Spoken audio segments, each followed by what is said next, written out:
Martin Bishop had not spoken a kind word to another living soul in 4 years, and the 13 horses grazing in his south pasture were the only reasons he had not ridden clean off the edge of the earth entirely. The year was 1878, and the town of Calhoun Crossing, Texas, sat baked and cracked beneath a merciless August sun that had no patience for grief or loneliness or men who collected horses the way other men collected regrets. Martin was 34 years old, broad through the shoulders, narrow through the conversation, and possessed of a face that had once been called handsome by a woman he had loved and lost to fever in the spring of 1874. Her name had been Clara. He did not say her name aloud anymore. He kept it folded somewhere below his ribs like a letter he had memorized and could not bring himself to burn. The ranch itself sat 4 miles outside of Calhoun Crossing, a modest spread of 312 acres that Martin had built with his own hands and the money from his father's modest estate. There was a main house of whitewashed timber, a barn big enough to shelter all 13 horses through a hard winter, a smokehouse, a root cellar, a bunkhouse that had been empty for 2 years since his last hand, old Reeves, had finally taken his rheumatic knees and his tobacco smell to live with his daughter in San Antonio. Martin had not replaced him. He told himself he did not need the company. The horses told him otherwise, pressing their great warm noses against his shoulder every morning as though they were trying to remind him that warmth still existed in the world. The 13 horses were not just any horses. They were the product of 8 years of careful, deliberate breeding. Martin had started with 2 mares and a stallion of exceptional quarter-horse bloodline, a dark roan he had paid an extravagant amount for in Abilene. Over the years, the herd had grown and evolved, and now it included 3 mares of such elegant conformation that a dealer from Fort Worth had once offered him prices that would have made a lesser man weep with gratitude. Martin had refused. The horses were his. They were also his problem. He was 34 and had no brother, no sister, no kin closer than a cousin in Arkansas he had not seen since childhood. He had no wife, no children, no partner of any kind, and on the bad nights, when the wind came through the prairie grass in that particular low moan that sounded like all the loneliness in creation rolled into one long exhalation, he would sit on the porch with his coffee and stare at the dark shapes of the horses moving in the paddock and think the same thought he always thought. There was no one to leave them to. It was not self-pity exactly. It was more like arithmetic. A man could not live forever. A man who had deliberately kept the world at arm's length for 4 years had fewer people to leave things to than a man who had not. Martin understood this the way he understood droughts and the price of hay. It was simply a fact he had not yet worked out how to solve. He was still turning that fact over in his mind on the first Tuesday of September, 1878, when he drove his wagon into Calhoun Crossing for his monthly supply run and heard, from the general store, that there was a new woman in town. He heard it from Hector Pratt, who ran the feed store on the southern end of Main Street and who had opinions about everything and reservations about nothing. "School teacher," Hector said, scooping oats into a sack with the ease of long practice. "Came in on the Tuesday stage from San Marcos, name of Bancroft. Widow, they say, though she does not look it. She does not look like she has had a hard day in her life, but I suppose that is not fair to say. Hard days do not always leave marks where you can see them." Martin said nothing and paid for his oats. He heard it again from Mrs. Calloway at the dry goods store, who had more to say and said it faster. "Eudora Bancroft," Mrs. Calloway announced, as though the name itself were a proclamation. "From San Marcos originally, before that from somewhere in Georgia, I believe. She has been hired by the school board to replace poor Mr. Ellison, God rest him, who left us at the end of July. She is educated and accomplished, and, if you will pardon me saying so, she is one of the loveliest women I have seen in this county in 20 years. Not that loveliness is everything, of course. She seems kind. She asked after the children's names before she had even put down her traveling bag. Martin accepted his wrapped bundle of salt and sugar and said, "That is fine news for the school," and moved toward the door. "She is staying at the Calloway boarding house," Mrs. Calloway added, which was not the boarding house she ran but one run by her sister-in-law and therefore held in complicated esteem, "at least until she can find a more permanent arrangement."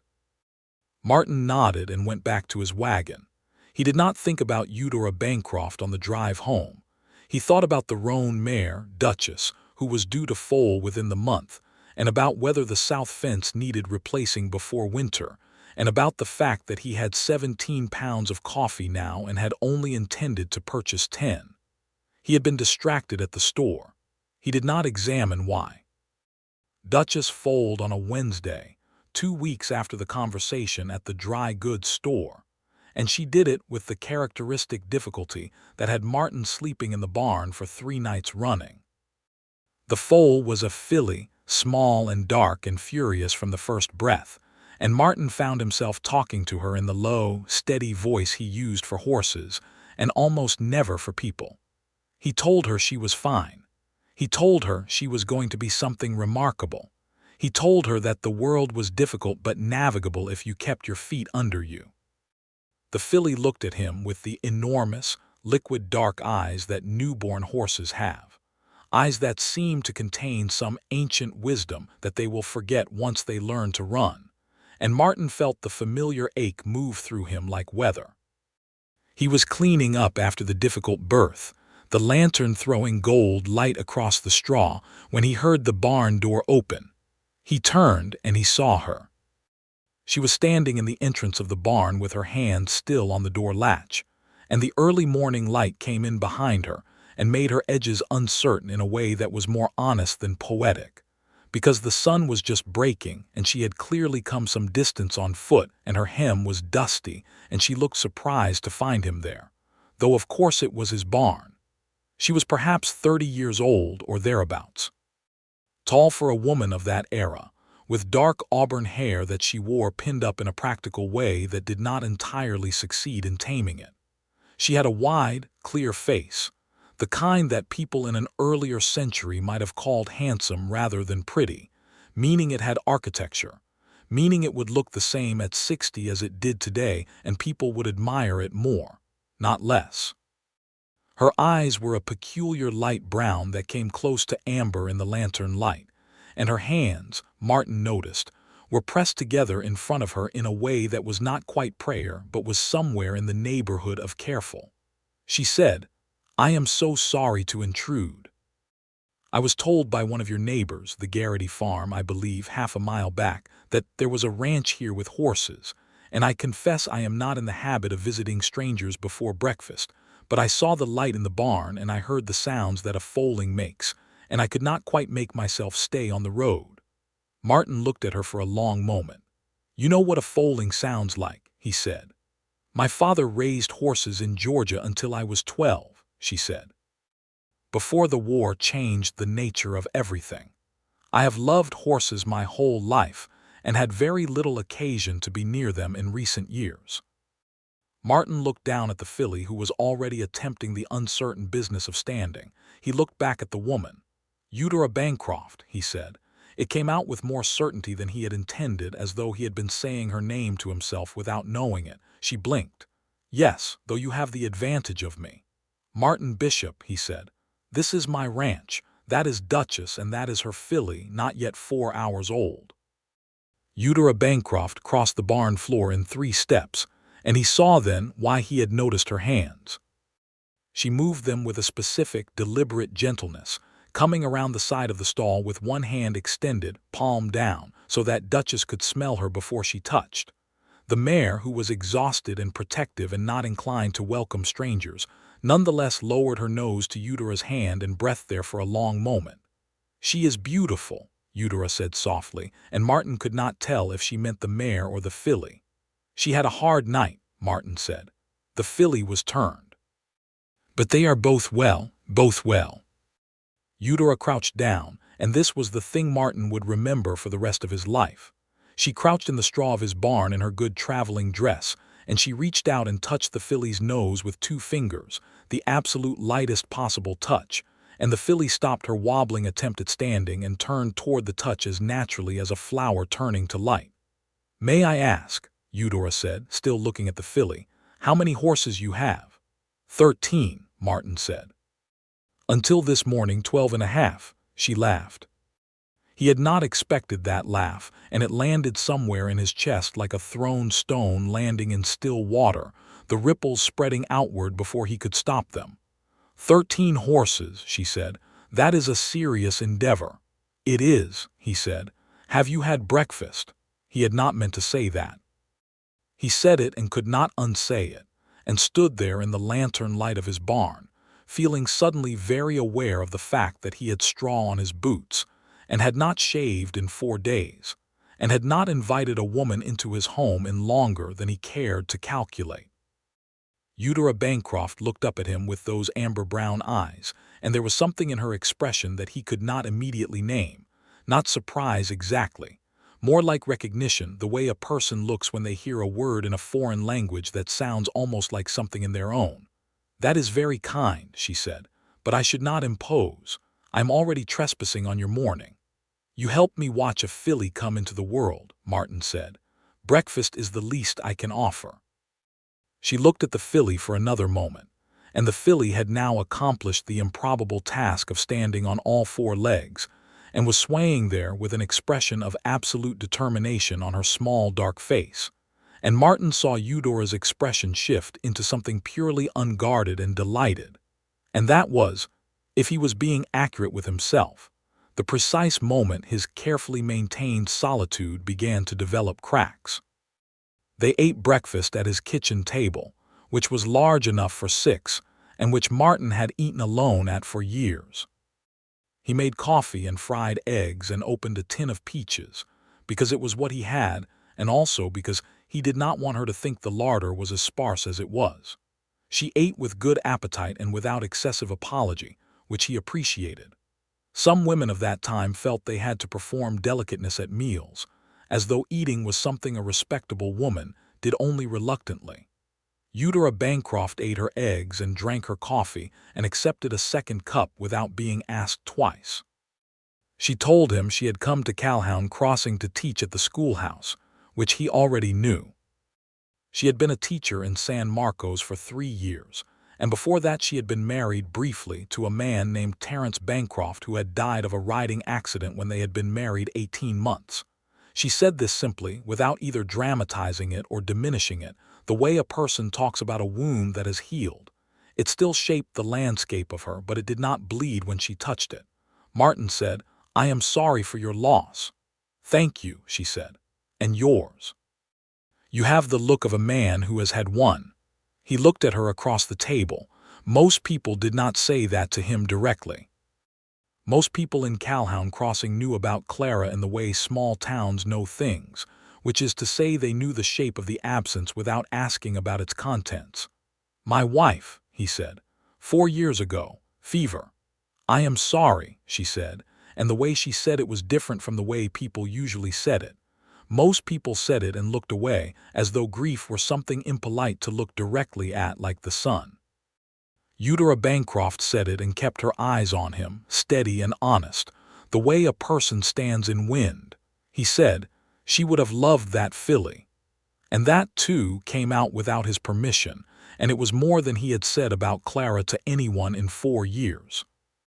Eudora set down her coffee cup and said, very quietly, "Then perhaps the filly will be a good kind of remembering." Martin Bishop was not a man who cried. He had not cried since the week Clara died, and he was not going to cry now, in his kitchen, over coffee and fried eggs, in front of a woman he had known for 40 minutes. But the tightness in his chest that passed for emotion these days pulled itself into a new shape, something less like stone and more like green wood, still hard but with the suggestion of flexibility. He said, "Can you ride?" She blinked at the change of subject but followed it without complaint. Passably. "I was better as a girl before the years of teaching made it impractical. I have 13 horses," he said, 12 3/4 now that the filly is accounted for. If you want to practice, you are welcome to come and ride." He did not know where that had come from either. It was the most expansive thing he had said to another person in a very long time. She looked at him carefully in that way she had, and then she said, "I would like that very much." She came back the following Saturday. Martin had not quite believed she would, and he found himself, that Saturday morning, in the unprecedented position of having cleaned his kitchen without being sure why, and having put on a fresh shirt, and having brushed Cassidy, the gentlest and most reliable of his mares, with more care than usual. He told himself this was just good hospitality. He told himself the shirt needed washing anyway. Eudora arrived on foot, which was 4 miles from town, and Martin was equal parts impressed and concerned when he realized this. "You walked 4 miles," he said. "The morning was beautiful," she said, as though this were a complete answer, and perhaps it was. She rode Cassidy with the slightly tentative confidence of someone rebuilding a skill they once had, and Martin rode alongside her on his big bay gelding, Court, and they went out along the creek that ran through the northeastern corner of his property. The mesquite trees along the bank were still green, though they would not be for much longer. The light came through them in the late summer way that makes everything feel more significant than it probably is. They talked about horses. They talked about the land. She asked him how he had come to this particular stretch of Texas, and he told her about his father's death and the modest inheritance, and the decision to come west that he had made at 24 before Clara, when the world still felt like something to be moved toward rather than something to be endured. She listened the way good teachers listen, which is to say completely, and without the need to fill every silence. He found himself telling her things he had not said out loud in years. Not intimate things exactly, but the texture of things. How he had chosen this land because of the creek, because water was the first fact of ranching. How he had built the barn before the house. How the first winter had nearly finished him because he had underestimated the loneliness of it, and then the horses had begun to multiply, and the loneliness had rearranged itself into something more like purpose. "And now," she asked, "do you have purpose now?" He looked at the horses ahead of him, the two of them moving through the golden grass at an easy walk. "The horses," he said, "but I find myself thinking more often than I used to about the fact that I have no one to leave them to." She was quiet for a moment. Then she said, "That is a particular kind of loneliness, I think. Not just the solitude, but the sense that what you have built has no continuity." He looked at her. "Yes," he said, "that is exactly it." They rode another half-mile in a silence that was companionable rather than empty, and when they turned back toward the ranch, the sun was higher and the horses' shadows were short and blue on the yellow grass, and Martin Bishop felt, for the first time in a very long time, that the morning had more in it than it had started with. She came back the following Saturday and the Saturday after that. By October, it was an understood thing. She would arrive on Saturday mornings, sometimes walking, sometimes catching a ride partway with the Garrity family who passed the ranch road on their way to market. Martin had, by the 3rd visit, saddled Cassidy before she arrived. By the 4th visit, he had coffee ready. The other teachers at the school and the older women of Calhoun Crossing noticed this pattern and had opinions about it. Mrs. Calloway had the most opinions and stated them with the greatest frequency. She said that it was improper for a widowed woman to spend every Saturday at a bachelor's ranch without a chaperone. She said it, however, to her sister-in-law rather than to Eudora directly, because Eudora had a way of receiving criticism that made the critic feel they had said something both true and small at the same time, and Mrs. Calloway did not enjoy that feeling. The school board, for their part, were satisfied with Eudora's work. She had 15 students ranging in age from 6 to 14, and she had within the first month established order, engaged curiosity, and managed the considerable personality of young Tommy Hatch, who was 11 and had driven the previous 2 teachers to their respective resignations through a combination of strategic misbehavior and genuine brilliance. Eudora had apparently taken one look at Tommy Hatch, assigned him the role of official record keeper and classroom assistant, and transformed him from a problem into an asset. The school board considered this a small miracle and were therefore inclined to overlook the Saturday rides. Martin was not aware that his Saturdays were being discussed. He was aware only that they had become the organizing point of his week, that the other 6 days had begun to feel like they were merely leading toward Saturday, which was an observation he kept firmly inside his own head and did not examine too closely. Eudora was, he was learning, not a simple woman. She had opinions, clear and well-reasoned ones, about education, and about the treatment of the Comanche people whose land this had been, and about the nature of justice in a territory where the law arrived on horseback and often left the same way without accomplishing much. She had read extensively and had views about literature and about the natural sciences. She was funny in a dry, quiet way that crept up on you and then stayed. She was occasionally stubborn in ways that Martin found both exasperating and deeply admirable, as when she refused to agree with him that the new judge, a man named Holloway who had arrived in September, was a fair-minded man. "He is well-dressed and well-spoken," she said one Saturday in late October, as they groomed horses side by side in the barn. "That is not the same thing. I have had occasion to speak with the families of 2 Comanche men who were brought before him last month for supposed cattle theft, and the substance of those proceedings troubles me considerably." "The law is the law," Martin said, and heard how inadequate that sounded as he said it. "The law as written and the law as practiced are often different animals," Eudora said, and her tone was not angry but it was not mild, and Martin found that he could not disagree with her on the facts, only perhaps on the implications. They argued about it for 20 minutes, and then she asked if she could see the filly, who was now nearly 2 months old and was developing a personality that could only be described as imperious, and Martin said yes, and they leaned on the stall gate together watching the filly practice being magnificent, and the argument resolved itself not into agreement but into a mutual respect for the disagreement, which Martin thought was probably a more honest resolution anyway. He named the filly Sunrise. Eudora said that was a good name.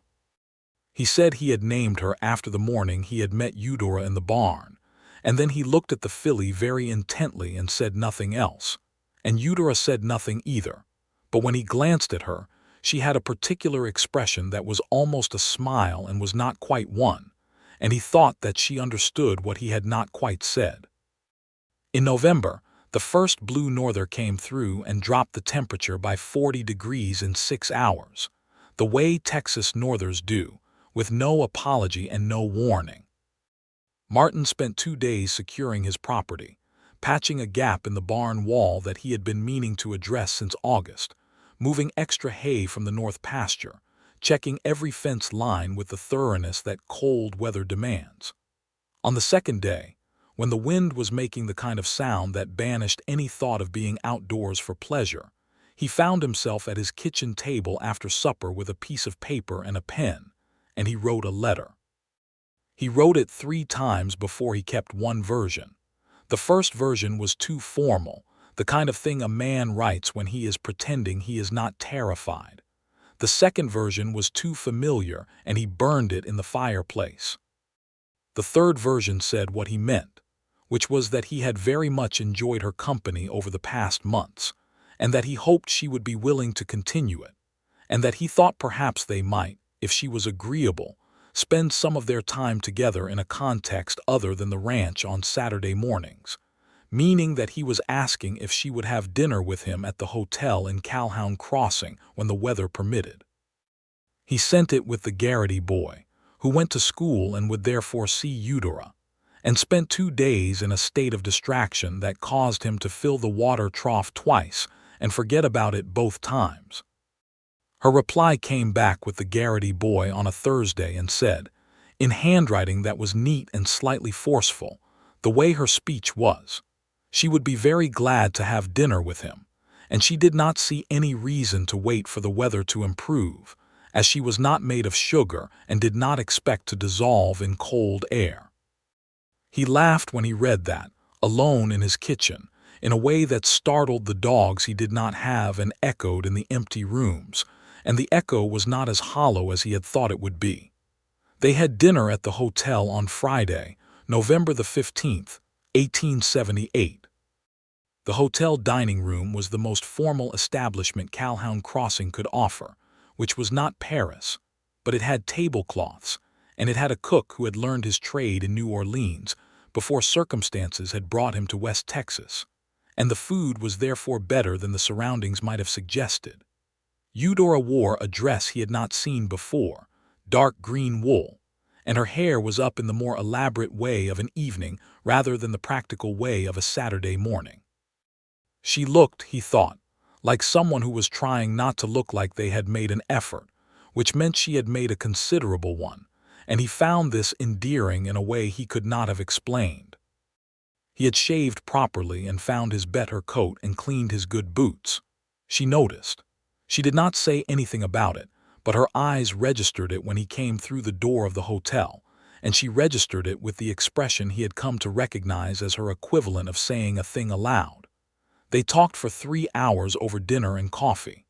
They talked about everything and nothing in the way of people who are interested in each other, but have not yet found the nerve to say so directly. They talked about her students. They talked about the land auction that was coming in December and what it might mean for the smaller ranchers in the area if the big buyers from Fort Worth came down and swept up everything. They talked about books.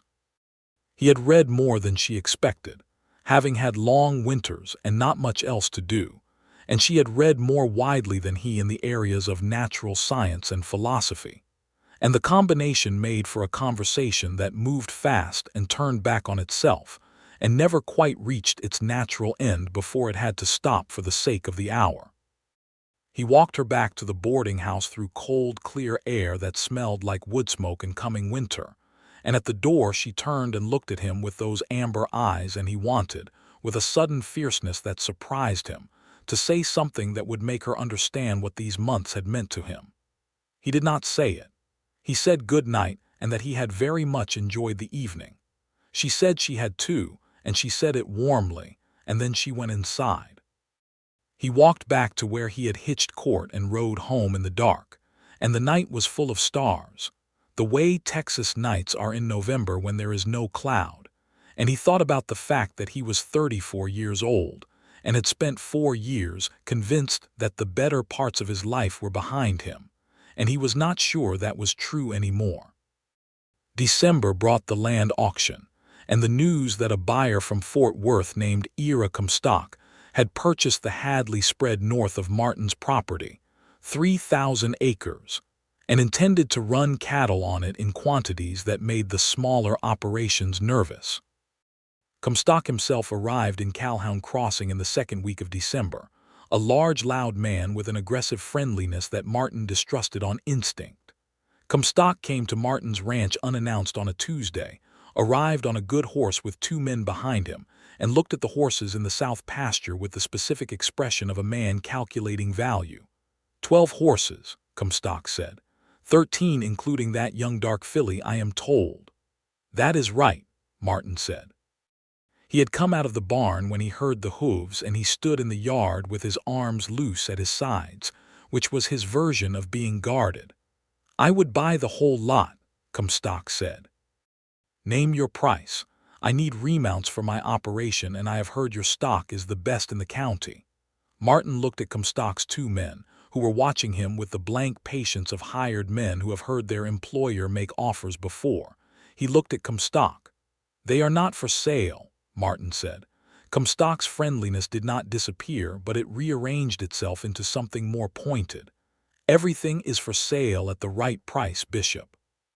These are not, Martin said, and his voice was as flat and final as a shut door. Comstock looked at him for a long moment, then looked at the horses again, then looked back and nodded as though he had decided something. Well, he said, you know where to find me if you change your mind. He pulled his horse around and rode back out the gate, and Martin watched him go with the uncomfortable feeling that this would not be the end of it. He told Eudora about Comstock the following Saturday, while they were cleaning saddles in the barn and Sunrise, was investigating both their boot laces with the intrepid curiosity that was her defining characteristic at 3 months old. Eudora listened and then said, "I have heard about him in town. He has been making offers to several of the smaller farms, politely so far." "Politely so far," Martin repeated. "That is a phrase with a weight to it." "It is," she agreed. "Be careful, Martin." It was the first time she had used his first name without the formality of a preceding sentence. He noticed it. He thought she noticed that he noticed it. He was more careful after that, making sure his fence lines were intact, his horses accounted for every morning, his relationship with the county sheriff, a capable man named Dooley, kept warm with conversation and occasional hospitality. Christmas came to Calhoun Crossing with the gentle absurdity of a Texas Christmas, which means that the day itself was 53 degrees, and the children were confused about whether coats were necessary, and the church was full in the way it always is in December when even the non-devout feel that some kind of reckoning with the infinite is appropriate to the season. Eudora had organized a holiday pageant for her students that managed to be both charismatic and historically inaccurate in ways that the children found delightful, and the school board chose not to examine too closely. Martin attended the pageant. He sat in the third row and watched Tommy Hatch, who had been assigned the role of narrator, and who delivered his lines with a theatrical gravitas that was either deeply sincere or brilliantly ironic. And Martin caught Eudora's eye from across the room, and she pressed her lips together against a smile, and he felt the warmth of it across all that space. After the pageant, in the cold air outside the schoolhouse, he gave her a gift. It was a small thing, a book he had ordered specially from the dry goods catalog, a natural history of North American horses published 3 years earlier. He had thought about what to give her for 2 weeks, and this had seemed right, something that connected her two great interests, which were horses and knowledge. She unwrapped it carefully, reading the title, and then she looked up at him with an expression that he had not seen on her face before. It was unguarded in a way that was different from her usual clear directness. It was the expression of someone who has been seen accurately, who has been looked at and recognized, and it is a look that does not come easily to people who have been alone for a while and have learned to be surprised when it happens. "Martin," she said, and stopped. "Merry Christmas, Eudora," he said, because he could see that she needed a moment. She said, "I have something for you as well," and produced from her bag a small package that turned out to contain a pair of leather gloves, good quality, the kind a man uses for working with horses, and she had stitched something on the inside of the right wrist in dark thread, small and precise. And it was his initials, M.B., and below that the number 13, and he understood that the number was not an accident. He put the gloves on right there in the cold outside the schoolhouse, and said nothing because there was nothing that needed saying. January of 1879 was hard. A series of storms came through that were not quite blizzards but were near enough, and the roads between town and ranch were frequently impassable. Martin managed his horses through the cold, with the methodical care that a man develops over years of understanding that large animals in winter are fully capable of dying of things a human would consider minor inconveniences. He lost no horses. He was grateful. He received letters from Eudora when the road was too difficult, carried by whoever was making the journey when someone was making it. She wrote well, as he would have expected, with precision and humor and a directness that was not the same as bluntness. She described her students during the indoor recesses that the weather forced on them. She described a particularly ambitious attempt to teach Tommy Hatch about the geography of the Southwest that had resulted in Tommy producing a map of approximately 5 feet in length that covered most of the schoolroom wall, and which she had decided to leave up permanently as a teaching tool. Martin wrote back. He was not a natural letter writer, but he found that writing to Eudora called out of him a capacity for words that he had not known he possessed. He wrote about the horses. He wrote about the winter stars from his porch on the nights that were clear.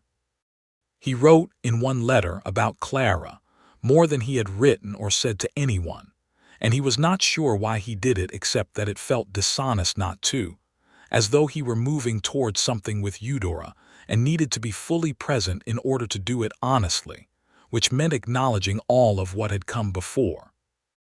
Eudora wrote back about that letter at more length than she usually wrote, and she said things that were true and careful and kind without being pitying, and she said that she thought grief was not a thing a person moved through and left behind so much as a thing they learned to carry differently as the years passed, and that the weight did not go away but the shape of the carrying changed, and that she had been learning this herself slowly, with Terrence's memory. She said she hoped the carrying had been getting easier for him. She said she thought, from the way he was with his horses and his land, that it had been. He read that letter 3 times and then folded it and put it in the box where he kept his important documents. The thaw came in March, gradually, and then all at once in the way Texas springs work. And on the first genuinely warm Saturday, Martin saddled Cassidy in his own court and rode out to meet Eudora on the road because he thought she might appreciate not having to walk the full 4 miles for the first time in 2 months. He found her about 1.5 miles out, walking with her coat open because the sun was warm enough to make it unnecessary, and she looked up at the sound of hoofbeats with an expression that was briefly unguarded before it settled into warmth and welcome. And he thought that brief unguarded moment, that flash of something open and glad, was the finest thing he had seen in as long as he could remember. He handed her Cassidy's reins and she mounted with improving ease, and they rode back toward the ranch through air that smelled like wet earth and new grass, and the horses were eager in the way horses are when winter ends, lifting their feet higher than necessary, their ears forward and interested in everything. "I miss the horses," Eudora said. Martin looked at her. "Is that all you missed?" She looked back at him with that almost smile. "It is certainly part of what I missed," she said, which was not a direct answer and was therefore, from Eudora, quite a lot. Spring brought the second foaling season. 2 mares were expecting, and Martin found himself, for the first time, looking forward to the foalings as events that would be shared rather than witnessed alone. He told Eudora when to expect them, and she arranged her Saturdays accordingly. And when the first of the new foals arrived on a Saturday morning in April, a bay colt, strong and ridiculous-looking in the way of all foals, with legs too long for his body and opinions about everything, Eudora was there, and she was there the way she had been for Sunrise's birth, calm and present and reaching out with those careful, gentle hands. The colt responded to her immediately. He was more outgoing than Sunrise had been, already nosing at everything, and he pushed his soft nose against Eudora's palm and blew warm breath there, and Eudora laughed the laugh that still did things to Martin's chest even after 6 months of hearing it regularly. "What will you name him?" she asked. Martin had been thinking about this. "That is your call," he said, "since you have now attended the arrivals of 2 members of this herd." She looked surprised for a moment. Then she said, "April." He raised an eyebrow. "April for a colt." "After the month," she said. "He is a spring thing, he is all new grass and blue sky, he is April." Martin looked at the colt, who was already attempting to investigate Martin's shirt buttons. "April it is," he said. They had named Sunrise together and now they had named April, and the herd was acquiring a shared history, a set of stories that belonged to both of them, and Martin was aware of this in the way you are aware of a current in water, not dramatic, not visible, but there. In May, Comstock made his second approach. He came to the ranch again, this time alone, and he was less friendly in a way that was trying to seem more friendly, which is the particular manner of a man who has decided the polite approach has not worked and is casting about for leverage. "I have heard," Comstock said, standing in Martin's yard with his thumbs in his belt, "that you are friendly with the new school teacher." Martin said nothing and waited. "It would be a shame," Comstock said, "if the school board were to receive certain information about the propriety of those visits to a bachelor establishment." Martin looked at him. He felt the anger move through him in a slow, measured way, nothing like panic, more like the deliberate gathering of something large. "Get off my property," Martin said. "Now, Bishop." "Get off my property," Martin said again, and this time the tone of it communicated with perfect clarity that the next step after this one would involve a much shorter conversation and significantly different tools than words. Comstock got off his property. Martin rode into town that afternoon and spoke with Sheriff Dooley, calmly and completely, about Comstock's behavior. Dooley listened and wrote things down and said that, while he could not act on a threat alone, he would be watching, and he had in fact been watching Comstock for some time, because two of the smaller farms that had sold to him in December had done so under circumstances that Dooley found suspicious. Martin also went to the boarding house and asked to speak with Eudora, and they sat in the boarding house's small parlor, which was as private as the situation permitted, and he told her what Comstock had said. She listened, and her expression did not alarm him as he told it, which he appreciated. She was angry, he could see that in the line of her mouth and the set of her shoulders, but it was a controlled anger, the kind that looks for solutions rather than expressions. "He has no grounds for complaint to the school board," she said. "I have broken no rule of conduct. I have visited your ranch on Saturday mornings, which is a public enough act, and I have had dinner with you at the hotel, which is observed by half the town. There is nothing improper in any of it." "I know that," Martin said, "but I wanted you to know he said it." She looked at him. "Why?" He leaned forward slightly, his elbows on his knees, and he said, "Because I am not willing to have things between us affected by something I did not tell you.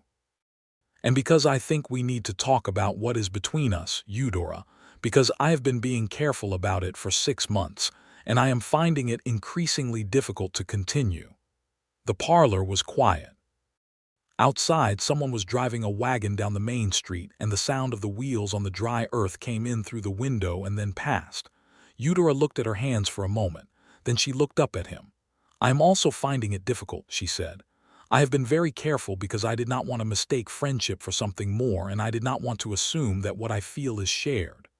"It is shared," Martin said. She breathed. "All right," she said.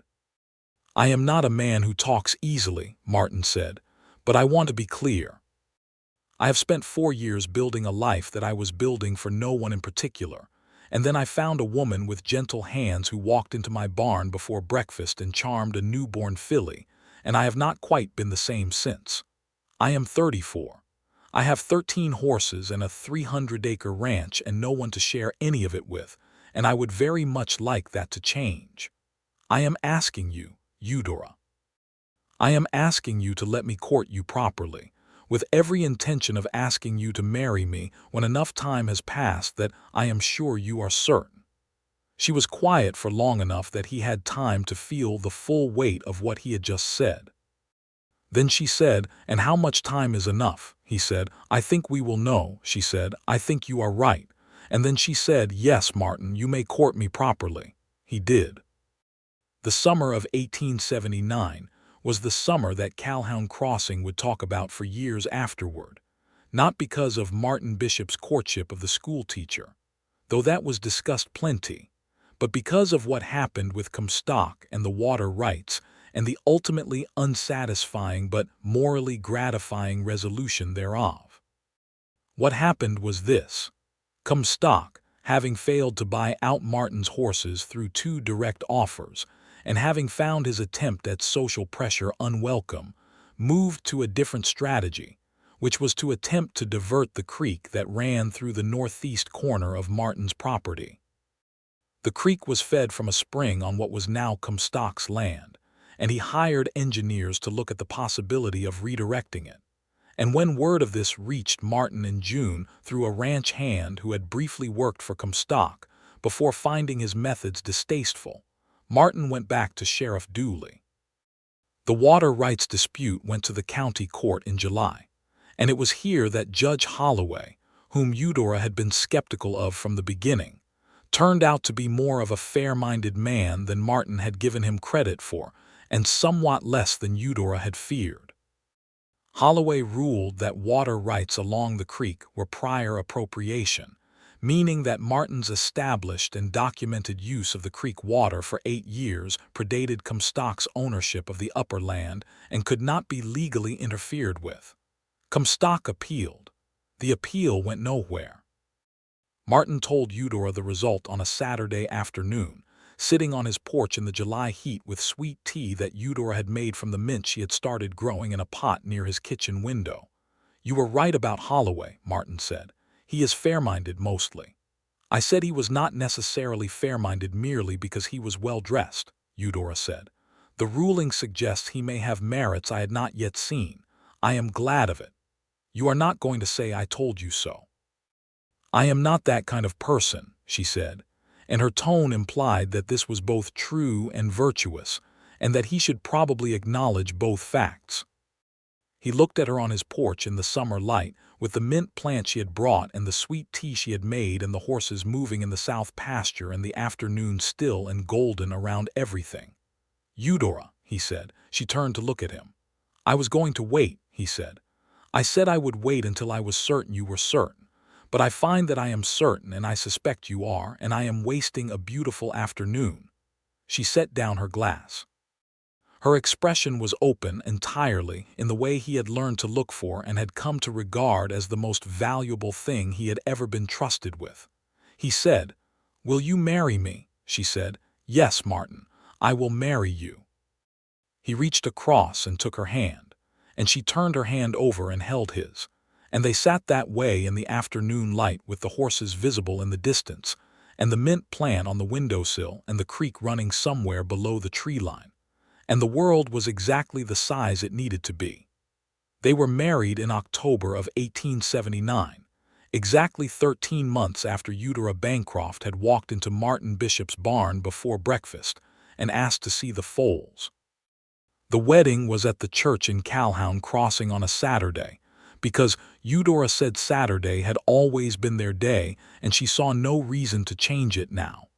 It was a simple ceremony, as both of them preferred. Eudora wore a cream-colored dress she had made herself with help from the Garrity women, and she carried a small bunch of late-season wildflowers that she had gathered that morning along the road. Martin wore his good coat and his best boots and the gloves she had given him for Christmas, and when the Reverend asked if he had anything to say before the vows, Martin said he had one thing. He said, "I have 13 horses and no one to leave them to. That problem is now solved." The congregation laughed, and Eudora covered her mouth with her hand, and her eyes were bright in a way that had nothing to do with the autumn light. Then they said their vows, and the Reverend pronounced them married, and Martin kissed his wife in the church in Calhoun Crossing with everyone watching, and it was nothing like the careful, restrained gestures of the previous months, and was instead something complete. Something that had been building for 13 months and was finally given full permission, and the congregation chose to regard it charitably. The reception was held in the church hall, and the food was contributed by the women of the town, who had opinions about the wedding, and were pleased enough with the outcome to express those opinions in the form of fried chicken and peach cobbler, and 2 different kinds of cake. Tommy Hatch ate 4 pieces of cake, and gave a spontaneous and largely coherent speech about the importance of horses in the settlement of the Texas frontier that no one had asked him to give, but that was received with the amused appreciation that Tommy Hatch's pronouncements generally inspired. Martin and Eudora rode back to the ranch that evening in the wagon, and the sky above the prairie was the dark blue of a Texas October evening, full of early stars, and the horses in the south pasture moved in the dimness like dark water, and Eudora sat close beside him on the wagon seat with her hand on his arm, and Martin felt, for the first time in 5 years, that he was arriving somewhere rather than enduring somewhere. They brought Eudora's things from the boarding house the following day: her books, her clothes, her teaching materials, the small tin box of her memories from before, the mint plant from the kitchen window which Martin himself carried with considerable care and planted in the kitchen garden the following spring. She took the bedroom that had been his and they made it theirs, and the house, which had been empty in all the ways a house is empty without people in it, began to fill with the texture of shared life. Eudora continued to teach, because she loved it and because the school needed her, and because Martin would not have asked her to stop. She rode Cassidy to school through the fall and into the winter, and Martin adjusted his mornings so that he could ride partway with her before turning back to the ranch, which was both practical and an excuse to have 30 minutes of conversation on horseback, which they had both discovered was one of their preferred modes of communication. Comstock, having lost the water rights case, and having had 2 other small-scale operations in the county push back against his buying pressure, eventually turned his attention and his capital toward the north of the county, and then, by the following spring, largely out of the county entirely. His business methods were not universally admired, and the bank in Fort Worth that had been backing his expansion made certain adjustments to his line of credit that Dooley heard about from a former colleague in the city. It was not a dramatic downfall. It was the quiet kind, the gradual withdrawal of support that tends to happen when a man has been abrasive to too many people over too long a period. Martin felt no particular satisfaction about it, and Eudora said that what she felt was not satisfaction but relief, which she thought was the more honest and less troubling response. The winter of 1879 to 1880 was spent in the particular way of a first married winter, which is the process of 2 independent people learning the topography of each other's daily rhythms. Who rises first? Who makes the coffee? Who requires quiet in the mornings and who prefers conversation? Whose preference for the arrangement of books is more firmly held, and whose can be diplomatically overridden? Martin and Eudora navigated this with the same combination of honesty and good humor that had characterized everything else between them. They had 2 arguments, one about the placement of the wood stove in the sitting room that had no practical bearing since the wood stove was not movable, and one about whether the rooster Martin had acquired from the Garrities was an asset or a liability, which was a more genuine disagreement because the rooster was genuinely both, and the question was only one of proportion. They resolved both arguments the same way, which was through prolonged and sometimes heated discussion that eventually arrived at some version of the truth that they could both stand behind. This was not a perfect system. It was, however, their system. By February, Eudora knew she was expecting. She told Martin on a Sunday evening after supper, in the kitchen with the fire going and the wind doing things outside that suggested winter was not yet finished with them. She told him simply, the way she told him most things, directly and with her eyes on his, letting him receive it in his own time. He received it in approximately 4 seconds, which was the time it took for the information to move from his ears to his understanding to his face. And then he was across the kitchen and holding her with a care that was so unlike his usual practical self-containment that it made her laugh, which made him hold on more carefully, as though laughter might dislodge something. "I am fine," she said into his shoulder. "I am not breakable, Martin." "I know you are not," he said.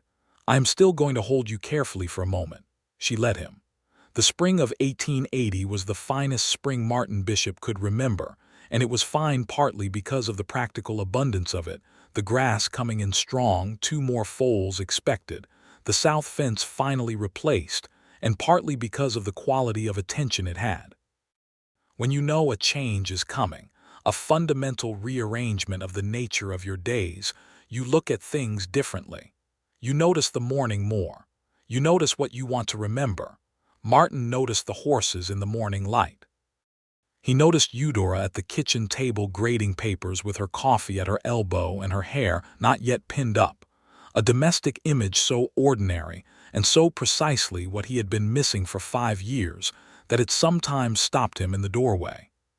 April the colt, now 1 year old, had developed into a horse that confirmed Eudora's naming instincts entirely. He was bright and restless and curious about everything, and Martin had begun the early groundwork of his training with pleasure, because a horse this engaged with the world was a genuine joy to work. Sunrise, approaching 2 years old, had developed the kind of still, observant quality that suggested she was going to be exceptional. Not the showiest horse, but the kind that watches everything and understands more than it appears to. Martin had been thinking, as the spring progressed, about what the herd was becoming. He had 13 horses, now including April and another colt foaled in late February whom he had named Juniper after the trees along the south fence. And he had a sense, newly clarified by the coming of Eudora and the coming of the child who would be there first, that the herd was no longer something he was building for no reason. It was something he was building for a future that now had people in it. He said this to Eudora one morning in April while they walked the fence line together, which she had taken to joining him for on Sundays, the medical opinion of the time notwithstanding, because she said a woman in good health could walk a fence line and she refused to spend 6 months confined to a rocking chair. "You said once," she reminded him, "that you had no one to leave them to." "I did say that," he agreed. "And now?" He looked at her walking beside him in the spring morning, her hand resting on the fence rail, the horses visible in the middle distance. "Now," he said, "I have you, and we have a child coming, and I find that the herd makes a different kind of sense to me than it did. It feels like the beginning of something rather than just the thing I was doing while I waited for the end of things." She reached over and took his hand on the fence rail, and they walked the rest of the fence line that way. The baby was born at the end of August, 1880, in the bedroom that had been Martin's and was now theirs. The birth was attended by the doctor from town, a capable man named Pierce who had delivered most of Calhoun Crossing in the past decade, and by Mrs. Garrity, who had 6 children of her own and was therefore more useful than her competence alone would suggest. The baby was a boy. Martin was in the kitchen for most of it, which was the custom of the time, and which he found profoundly unsatisfactory, but which he endured because Eudora had made him promise not to be difficult about it in the moments before things became serious. He sat with coffee he did not drink and listened to the sounds of the house, and thought every possible thought available to a man in his position, when Pierce came to the kitchen door and said, "You have a son, Bishop." "Both well." Martin was briefly unable to move or speak, and then he was through the door and down the hall. Eudora was propped up against the pillows, exhausted in the precise way of someone who has done something enormous and is still fully present in the aftermath. She had the baby against her chest, wrapped, and she looked up at Martin when he came in, and her face said everything it needed to say. He sat on the edge of the bed and looked at the baby, who was red-faced and seriously asleep, and who had, against all probability, immediately claimed the largest possible share of Martin's heart without doing anything at all. "He is remarkable," Martin said. "He is," Eudora agreed in the tone of someone who has already conducted a thorough assessment and reached this conclusion some time before her husband. "What do we name him?" They had discussed this. They had several possibilities, but looking at the baby now, Martin found that he knew. "William," he said. "Will Bishop, after no one in particular, just himself." Eudora looked at the baby and then looked at Martin. "Will Bishop," she said. "Yes, that is right." Will Bishop was, from the first months, a child who required full engagement, which is to say he was curious and determined and vocal about his dissatisfactions in a way that kept both his parents fully attentive. He was also, by all observation, a child who had his mother's light eyes and his father's tendency toward stillness that could suddenly switch to absolute commitment, and who by 6 months old had opinions about which of his father's horses he preferred to be brought near, which turned out to be Sunrise and April, both of whom were apparently acceptable, and the rest of whom were assessed with a skepticism that Martin found both unreasonable and entirely his son's prerogative. Eudora returned to teaching in the fall, arrangements having been made with Mrs. Garrity for the care of Will during the school hours, and the rhythm of the ranch settled into the shape of a family's year rather than a solitary man's year, which is a different shape entirely. It has school terms and planting seasons, and the kind of small Christmas planning that is done with the specific joy of knowing a child will be in the room when the day comes. It has the morning routines of 2 people, and a baby and 13 horses, and a rooster whose continued presence had been accepted as a fact of life, if not precisely celebrated. Martin had, over the course of the year, expanded the barn slightly to accommodate the growing herd, and added a small paddock adjacent to the kitchen garden, where the mares with young foals could graze without having to be taken out to the pasture, which made the morning routines more manageable. He had also, and this was a thing he was quietly proud of, begun the process of proper documentation of his breeding lines, with Eudora's help in the writing of it, so that the history of the herd existed on paper as well as in his memory. "So that Will knows," Eudora said, when they had finished the first section one evening at the kitchen table. "So that Will knows," Martin agreed. "And whoever comes after." Eudora looked up from the papers. "Whoever comes after," she repeated, and then carefully, "that is possible." Martin looked at her. "We should talk about that." "Yes," she said. "I believe we should." What she told him was that she was expecting again, and Martin received this news with the same helpless care he had received the first time, minus 4 seconds of delay because he recognized the signs by now. The second baby came in the spring of 1882, a girl this time, born in March when the prairie was beginning its first tentative conversations with green after the winter. They named her Clara. Martin had not suggested this name. Eudora had, one evening when they were talking about names, offered it quietly and directly, watching him with those steady amber eyes. She said she thought it was a good name and that she thought keeping it in the family in the future Martin had built was a better thing than avoiding it, and that she hoped he agreed. He had looked at her for a long time, and then he had said, very quietly, yes, that was right. And he had felt the old grief not disappear but settle into something that was no longer a wound, and was instead a part of the foundation. And he thought that this was what Eudora had meant in that early letter about the shape of carrying changing. Clara Bishop was from the first a different kind of child than Will, quieter and more observant, with a tendency to study things before engaging with them that would have recognized herself in Sunrise the horse if she had known to look for the connection. She had Martin's dark coloring and Eudora's wide, clear face, and she had, from her very first encounters with the horses, the same instinctive stillness and gentle certainty of touch that Eudora had. Martin noticed this on a warm spring afternoon when Clara was barely 18 months old, and Eudora was holding her near the fence where Sunrise was grazing. The little girl reached out her hand, palm down, the way her mother did, and Sunrise came over and touched her nose to that small hand and breath there, and Martin watched from across the yard and felt something move through him that was bigger than he had words for. 2 generations of gentle hands. Sunrise had known both.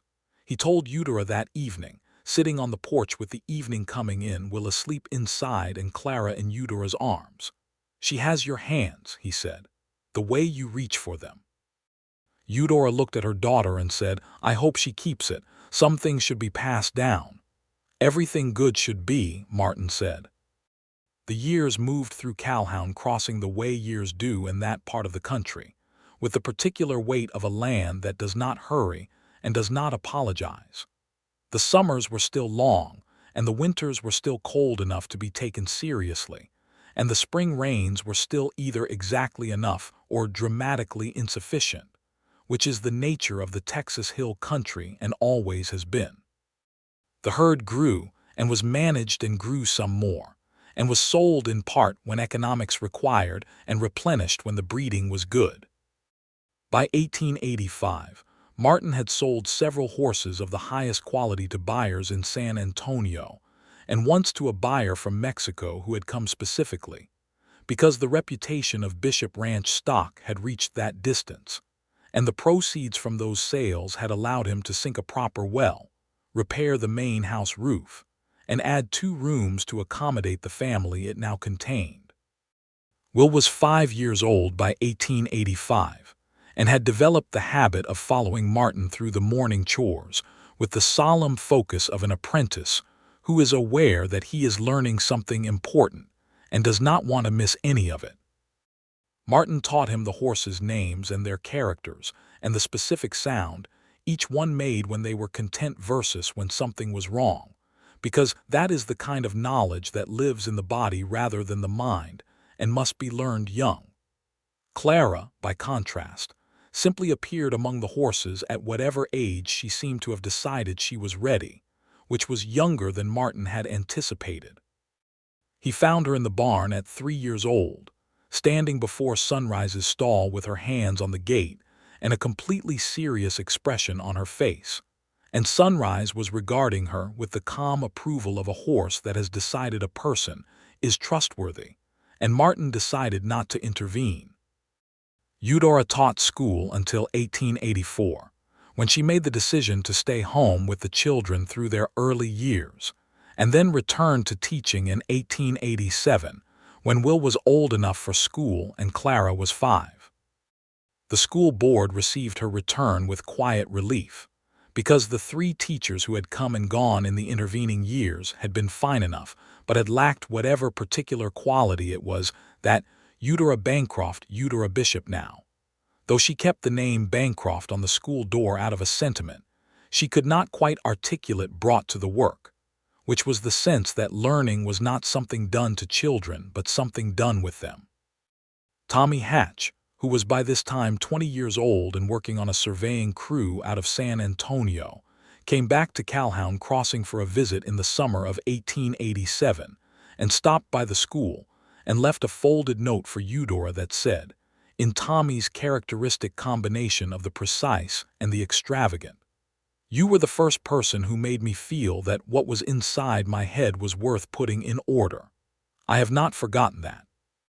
Eudora kept the note in the same box where Martin kept his important documents, which was the box that Eudora had quietly moved to the shared bedroom, and which now contained, alongside the land deeds and the breeding records, her early letters from Martin and his from her, and the program from their wedding and Will's birth announcement, and a dried wildflower from Clara's hair on a day nobody else would have remembered. The memory of these things, the ordinary significant things that make a life, was something Eudora thought about in the mornings when she was at the kitchen table before the children were up, with her coffee, and the light coming in through the east window in the particular way it did between May and July, golden and specific. She thought about the morning she had walked off the road and into a barn before breakfast, following the sounds that a foaling makes, unable to stop herself, and the man she had found there who had so much that was good in him and had forgotten, for a while, that he was allowed to give it to anyone. She thought about how the foal that had been born that morning, Sunrise, was now 7 years old and was widely considered the finest horse on the ranch, the one that visitors asked about first, the one that Martin had twice refused exceptional prices for, and would refuse any price for because she was, as he said plainly and without embarrassment, the first thing he and Eudora had shared. She thought about the way love came back into a person who had given up on it, not like a flood but like the creek in spring, first a trickle, testing its banks, then more and more, until it was running full and you could not remember what the dry season had looked like, except that you could, actually, and remembering made the water seem more valuable, not less. In 1888, a 3rd child arrived. A boy, smaller than Will had been at birth, and with a quality of watchfulness from his first hours that made Eudora say, when she looked at him lying in the crook of her arm, that this one was going to take his time about everything and would not be rushed. And Martin said, looking at the baby's steady dark gaze, that he thought she was right. They named him Joseph, for no particular reason except that when Martin said it out loud in the first quiet hour after the birth, both of them looked at the baby and the baby looked at the ceiling, and none of them had any objection. Joseph Bishop did indeed take his time about everything, including but not limited to talking, walking, and forming opinions, all of which he did later than Will had and more thoroughly than either of his siblings, as though he were waiting until he was sure before committing. He learned to ride at 4 years old with a patience for the instruction that was almost uncanny, and by 6, he could name every horse on the ranch by character as well as name.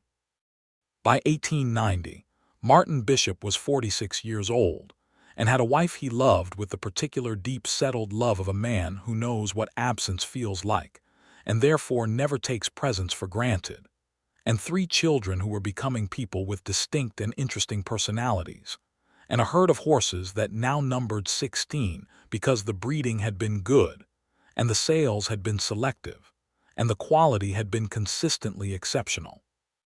The reputation of Bishop Ranch extended through the county and into the neighboring counties and occasionally further, and men came to look at the horses and often went away having spent more than they intended because the horses were genuinely that good. Martin had learned over the years to talk about his horses to buyers with a directness and specificity that was more persuasive than any salesmanship, because it was simply accurate, and accuracy, delivered by a man who clearly knows his subject, is the most convincing thing in the world. He had also learned over the same years to talk about most things with more directness than he had managed in his solitary period, because a household with Eudora in it was not a household where the indirect flourished. She was not a confrontational woman, but she was a clear one, and she had a way of asking questions that made evasion feel like more work than honesty, and Martin had come to prefer honesty not just with her, but in general, as though her presence had recalibrated something in him that had drifted out of alignment during the solitary years. Will started working alongside Martin with the horses seriously at 12, with the focused commitment of a boy who has known what he wants to do since he was 5, and has simply been waiting to be old enough. He had a good eye for a horse and a patience with training that belied his age, and Martin taught him carefully and thoroughly, not as a foreman teaches a hand, but as a man teaches his son the thing he loves. Clara, at 10, had become the person on the ranch who the horses went to when they were uncertain about something. This was not a trained behavior, and it was not an accident. It was simply a fact.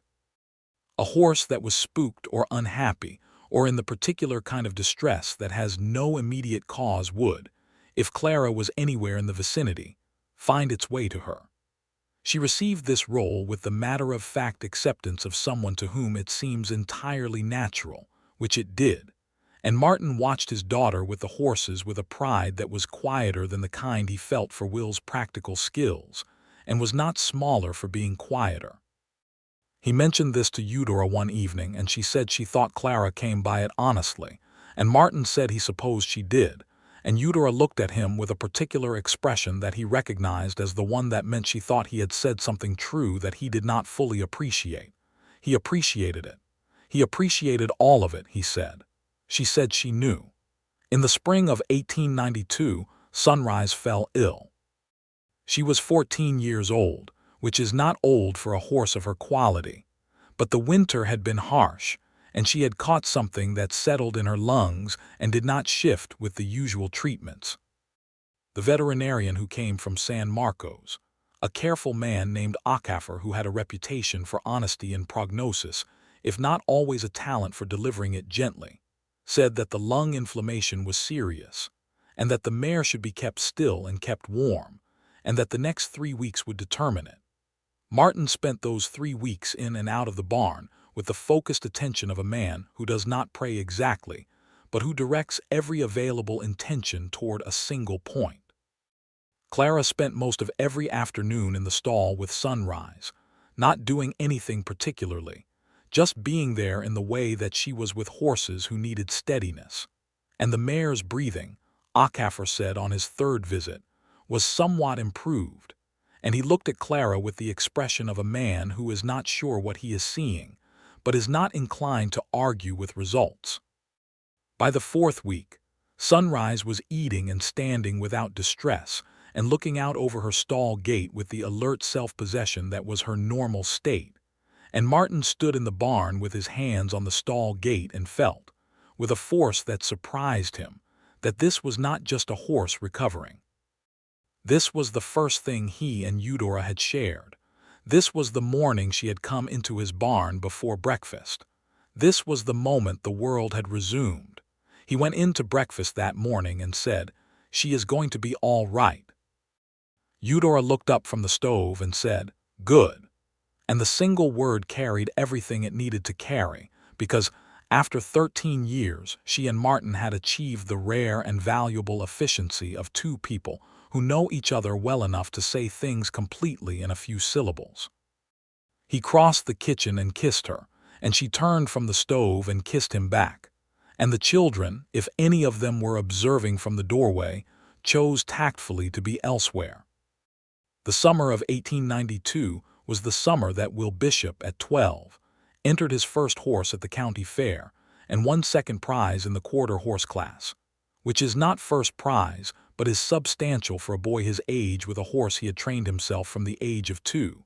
And the pride Martin felt on that occasion was the kind that has to be managed because its natural expression is more than the occasion formally calls for. He managed it with moderate success. Eudora managed it for him, which is to say she put her hand on his arm when the announcer called Will's name and squeezed once, firmly, and Martin understood from this that he could feel everything he was feeling without needing to do anything embarrassing with it.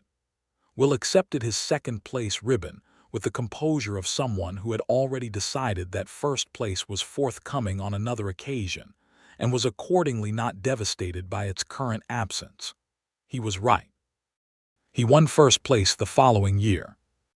By 1895, Martin was 51 years old and the ranch was 20 years old, and the horses were the finest in the county and his children were 17, 13, and 7.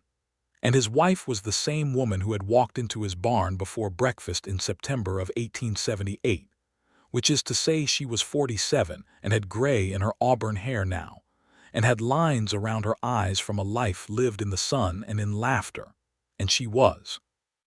Martin thought on a morning in late May when he found her in the kitchen garden, tending the mint plant that she had brought from the boarding house, and that had been growing in their garden for 16 years. She was exactly what a person looked like who had been loved well and had loved well in return. He stood in the kitchen doorway watching her in the garden, and she did not know he was there and was just herself, focused on the mint. And the morning was clear, and the horses were visible in the pasture, and Will was somewhere in the barn, and Clara was reading at the kitchen table, and Joseph was building something complicated with wood scraps in the yard. And Martin stood in his kitchen doorway and took the full inventory of his life and found it complete. Eudora looked up from the garden and saw him. She said, "What are you doing?" he said, "looking at my life." She considered this and then went back to the mint. "And," she said. "It is," he said, "considerably more than I expected." She was quiet for a moment. Then she said without looking up, "It is exactly what I expected eventually.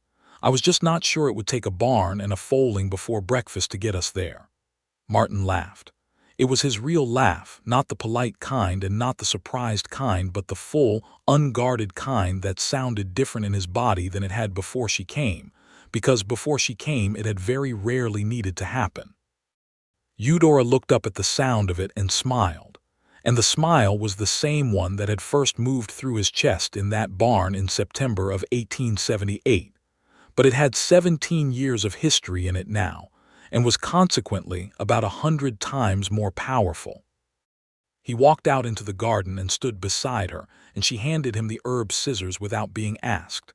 Because there were things about him, she knew the way she knew the land, and he helped her trim the mint, and they worked together in the morning light, and Joseph called out from the yard about the complicated thing he was building, and Clara came to the kitchen window to call them in for breakfast, and the horses moved in the pasture, all 17 of them, including Sunrise at the front of the herd.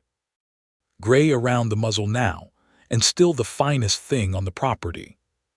The breakfast table that had been large enough for 6 and which Martin had eaten at alone for years was now not quite large enough for 5, which meant someone always ended up with their elbow in someone else's business, which was fine. It was, in fact, the definition of fine. It was 312 acres and 17 horses, and a kitchen garden with a 16-year-old mint plant, and a son who had won the county fair, and a daughter who the horses came to, and a boy who built things and took his time and would, Martin was quite certain, build something that lasted. And it was Eudora, who had gentle hands and a clear mind and a laugh that still did the same thing to Martin's chest that it had done in the lantern light of his barn on a September morning in 1878, and who had asked to see the foals, and who had seen them, and who had seen him, and who had stayed. Martin said grace at the breakfast table that May morning in 1895, which was not something he did every day, but some mornings called for it. He said it briefly, which was his way, and he said it accurately, which was also his way. He said thank you for the horses and the land and the people at this table, and then he said thank you for the morning that started all of it, and Eudora looked at him across the table with those amber eyes, 17 years of morning light in them, and Will said, "What morning?" because he was 17 and had not heard the story enough times to know it yet. Martin looked at his son. He said, "A woman with gentle hands walked into my barn before breakfast and asked to see the foals." Clara said, "And then," Martin looked at Eudora. Eudora said, "And then everything happened," which was true, which was exactly and entirely true. The horses moved in the pasture, and the coffee was hot, and the morning came through the east window in its particular May way, and the family that had been built from 13 horses and one early morning and 2 people willing to say yes to what the world was offering them sat at a table that was not quite big enough, and it was more than enough, and it always would be.